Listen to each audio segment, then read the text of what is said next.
Hello student, I am Mrityunjay sir and today we will discuss very important topic metal reacts with water मतलब reaction of metal with water. आज हम यही topic discuss करेंगे। तो देखो अब इस टॉपिक में ज़रा सा लिखा क्या है, metal plus water is equal to metal oxide plus hydrogen and metal oxide plus water is equal to metal hydra oxide.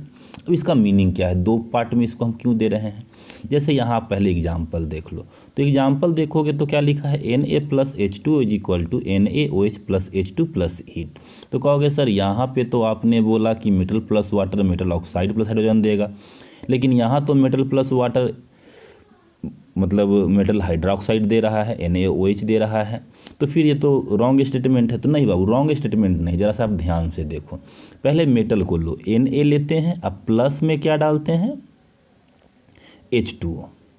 तो मान लो इसको हम रिएक्ट कराते हैं H2 से, तो Na अगर O से रिएक्ट कर लेता है और यहाँ पे हम Na का अमाउंट कितना कर देते हैं 2, तो Na अगर O से रिएक्ट कर लेता है तो क्या बनाएगा Na2O। क्यों? क्योंकि Na का जो वैलेंसी है वो 1 है और O का वैलेंसी कितना है 2 है, तो उस हिसाब से ये क्या फॉर्म कर लेगा Na2O। और Na2O फॉर्म अगर कर रहा है तो Na प्लस H2O में 2Na लगाने के बाद 2Na प्लस O से Na2O फॉर्म कर रहा है और प्लस में क्या दे रहा है H2। तो इसको आप अलग रख लो और फिर थोड़ा सा और आओ आगे लेकर के अमाउंट वाटर का थोड़ा सा हम इंक्रीज कर देते हैं। ठीक है, अमाउंट वाटर का क्या कर रहे हैं हम लोग, थोड़ा सा इंक्रीज कर रहे हैं। अब H2O तो मेरे एक प्रोडक्ट में आ गया, H2O रिलीज कर गया है। ये अंदर का हम बात बता रहे हैं, ऊपरी बात ऊपर दिया है लेकिन हम पूरा डिटेल आपको दे रहे हैं। अब Na2O को आप उठाओ, अब आप Na2O को जब लोगे और Na2O को फिर किससे रिएक्ट करा दो, वाटर से। मतलब मेटल ऑक्साइड जो यहाँ पे है उसको किससे रिएक्ट करवा रहे हैं, वाटर से।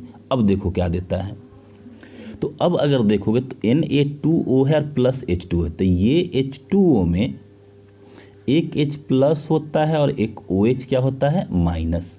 अब ये H प्लस और ये O क्या माइनस, ये दोनों मिल जाएगा तो एक और OH माइनस बन जाएगा।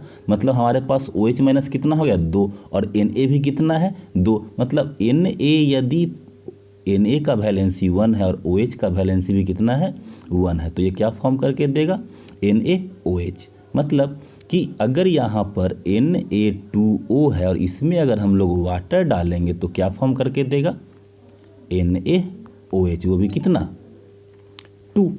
इसीलिए यहाँ पे हम लोग लिखे हैं 2NaOH। अब यहाँ पे रिएक्शन को देखो, 2Na plus 2H2O is equal to 2NaOH plus H2 plus heat. मतलब यहाँ दोनों रिएक्शन को ऐड कर दिया गया, metal plus water is equal to metal oxide plus hydrogen gas बना, हाइड्रोजन गैस निकल गया। ये इंटरमीडिएट रिएक्शन है, मतलब बीच का रिएक्शन है।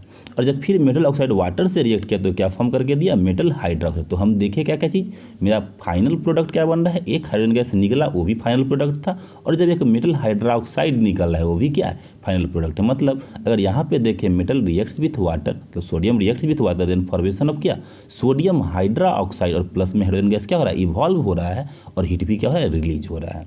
तो ऐसे ही सारे रिएक्शन में होगा, लेकिन एल्यूमिनियम और फेरस में ऐसा नहीं होता है, जनरली ये ऑक्साइड ही फॉर्म करता है। तो कुछ इंपॉर्टेंट पॉइंट्स इसके बारे में, जैसे मेटल जो है रिएक्ट करेगा स्टीम से, एल्यूमिनियम आयरन और जिंक ये हॉट वाटर और कोल्ड वाटर से रिएक्ट नहीं करेगा, ओनली किससे रिएक्ट करता है स्टीम से। ये जो है सोडियम पोटेशियम और calcium react with cold water, मतलब कोल्ड वाटर से भी क्या कर जाता है रिएक्ट कर जाता है। इसके बाद क्या है react with hot H2O, hot H2O से कौन सा रिएक्ट करता है Mg रिएक्ट करता है।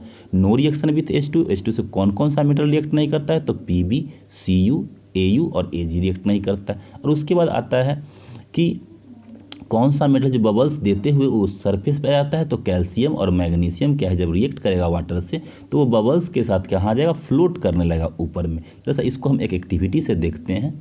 Water. Activity.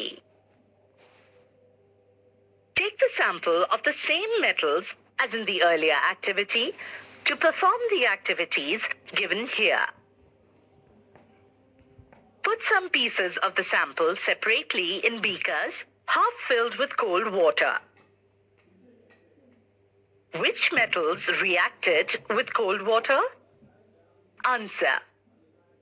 Magnesium reacted with cold water. any metal catch fire in water? Answer: metals like sodium react vigorously with water and catch fire. Does any metal start floating after some time?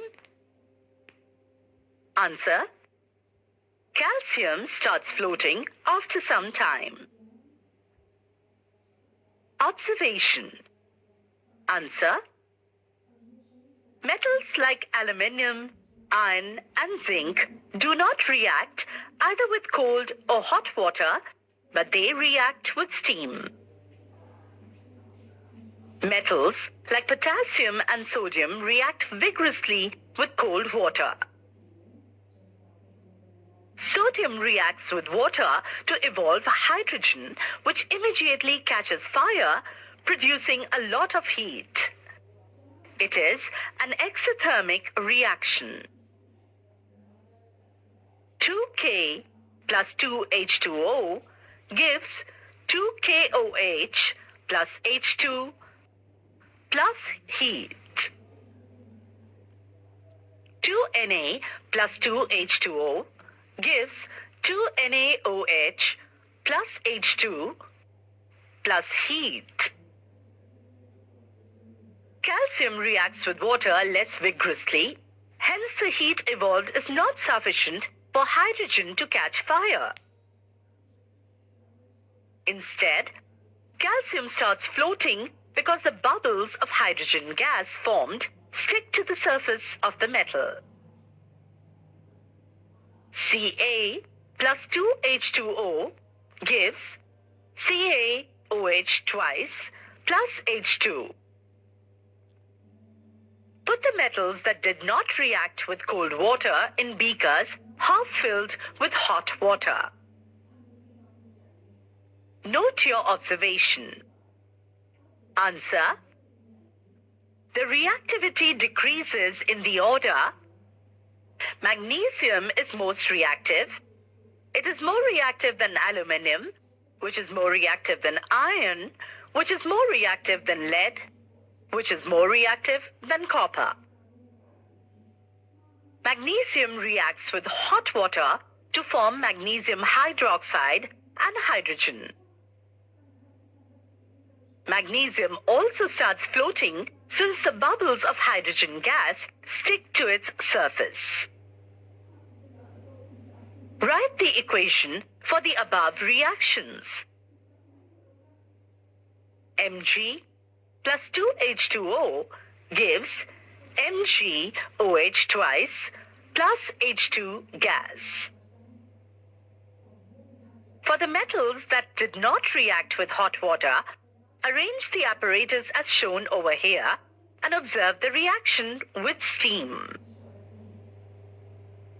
Metals like aluminium, iron, and zinc do not react either with cold or hot water, but they react with steam to form metal oxide and hydrogen. 2Al plus 3H2O gives Al2O3 plus 3H2 gas.